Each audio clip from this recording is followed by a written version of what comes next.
The recent terrorist attack on the railway, certainly a terrorist attack. It is an act of terrorism, and the decision to carry out this operation was certainly made in Ukraine at the political level. So what I'd like to say is, of course, when there is an armed conflict, there are always civilian casualties.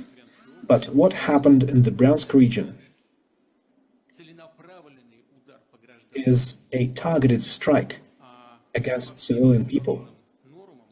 And all the relevant international standards refer to such actions as terrorism. All the crimes perpetrated against civilians, including women and children, on the eve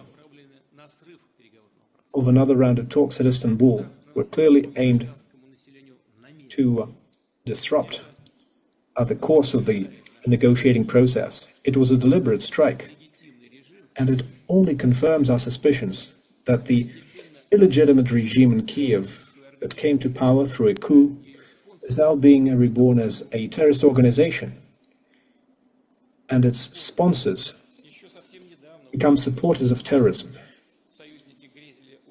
Recently, the Ukrainian government and their allies dreamt of inflicting a strategic defeat on Russia on the battlefield. Now they're withdrawing from the battle zone, fleeing, and now the Kiev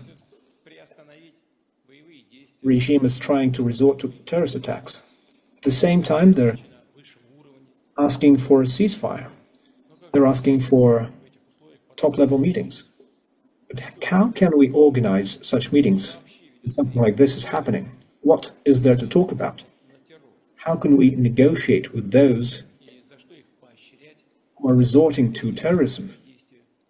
And why should we reward them with a cessation in hostilities, allowing them to receive additional weapons, to continue their mobilization and to prepare for more terrorist attacks like those in the Bryansk and Kursk regions?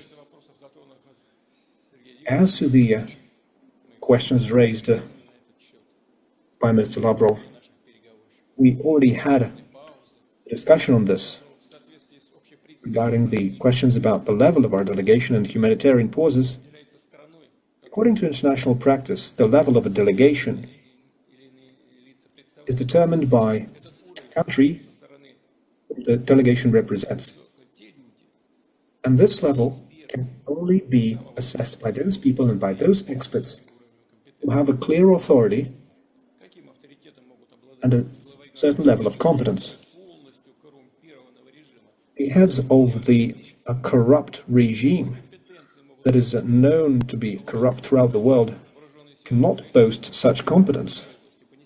What competence is there to speak of if their armed forces are suffering completely unnecessary losses in the Kursk regions?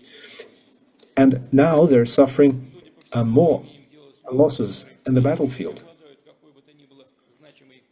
Those people don't have any competence in any given field, but also they have a lack of elementary political culture.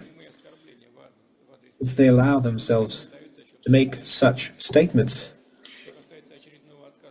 with regards to people who they are trying to talk with, as to the supposed ceasefire,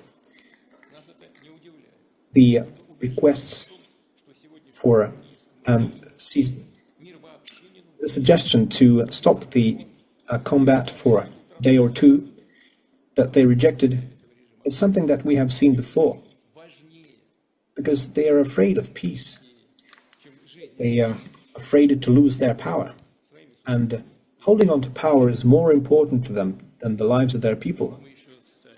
And they don't seem to consider them to be their own people, to be honest. But this is something that we will continue to discuss with the Foreign Minister and the Defense Ministry and the other agencies during a Security Council meeting.